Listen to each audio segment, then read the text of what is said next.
In a country where dreams are built from scratch, where determination often outshines privilege, there lived a boy in a Brooklyn housing project, a boy with no money, no connections, no fancy education.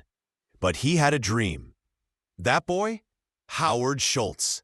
Today, he's the man behind Starbucks, the coffee empire, with over 35,000 stores across the globe. This is the story of how one man rose from the bottom of American society to billionaire status, armed with nothing but vision, grit, and heart. This is the true American dream. Howard Schultz was born in 1953 in the Canarsie Bayview housing projects of Brooklyn, New York. His father was a truck driver with no job security and no health care. When Howard was just 7 years old, his father broke his ankle on the job. That injury destroyed the family's fragile stability. They had no savings, no benefits, and no way to make ends meet. Young Howard watched his father, a man who worked his whole life, feel humiliated, forgotten by the very system he served. That pain became his fire. Howard later said, "I saw my father laid off. He felt like he didn't matter. I swore, if I ever got the chance, I would never let my people feel that way." Howard wasn't the smartest in the class. He didn't go to an Ivy League school, but he had drive. He earned a football scholarship to Northern Michigan University, the first in his family to attend college. But soon after, he lost the scholarship. Still, he didn't quit. He worked jobs, bartending, selling blood, anything to keep going. He graduated. No rich offers, no big companies chasing him. Just a hungry kid from Brooklyn with a cheap suit and a burning dream.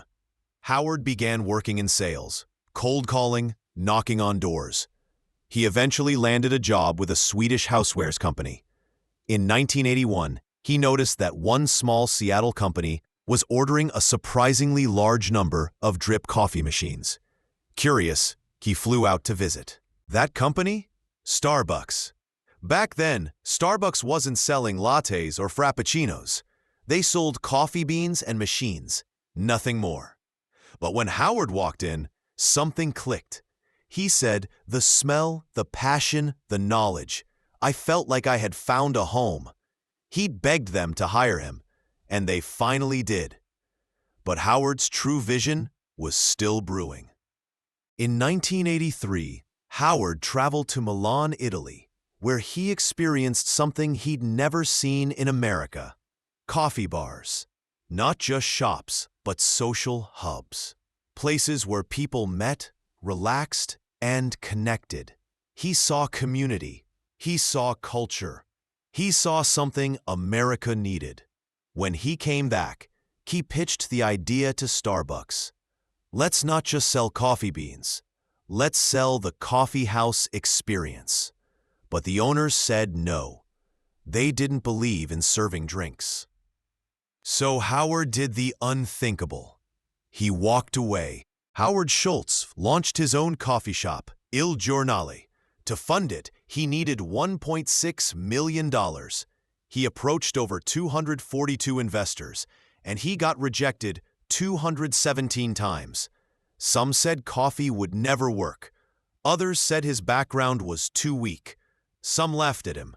But Howard didn't give up. He finally raised the funds. Il Giornale opened. It was a hit. And then destiny called. Starbucks went up for sale. The founders were ready to move on. Howard pulled everything together, raised $3.8 million, and in 1987, at the age of 34, he bought Starbucks. Howard Schultz turned Starbucks into more than a coffee shop. He created an experience. He believed in treating employees with respect. He called them partners, gave them stock, healthcare, and a voice.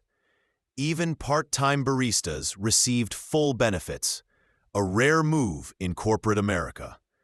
He remembered his father's pain, and he vowed to build a company where people didn't feel like numbers.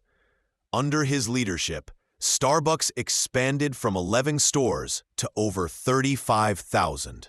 That's not luck. That's vision, leadership, and heart. Howard didn't stop at business. He used his platform to speak out on social justice, racial equality, healthcare, and veteran support. He hired refugees. He created free college programs for employees. He even shut down all stores for a day to conduct racial bias training after a national incident. Some criticized him, but Howard stayed true. He said, "Profit is not the sole purpose of a company. It's about dignity, humanity, and creating opportunity." He even explored a presidential run, believing America deserves leadership built on unity, not division. From welfare to wealth, from projects to boardrooms, Howard Schultz never forgot where he came from. And because he remembered, he built something that respected people, not just profits. He transformed how Americans view coffee. But more importantly, he redefined what it means to lead with integrity. He created jobs. He gave chances. And he inspired millions to chase dreams, no matter how far they seem. You may not live in a mansion. You may not have a fancy title. But if you have a dream, discipline, and guts, you already have everything you need. Howard Schultz is not just a billionaire. He's a reminder that the American dream still lives. And it lives in people like you, the grinders, the dreamers, the ones with something to prove. So the next time you walk into a Starbucks, remember, that cup in your hand, it's not just coffee. It's proof that anyone can rise, even from the bottom. You just have to believe.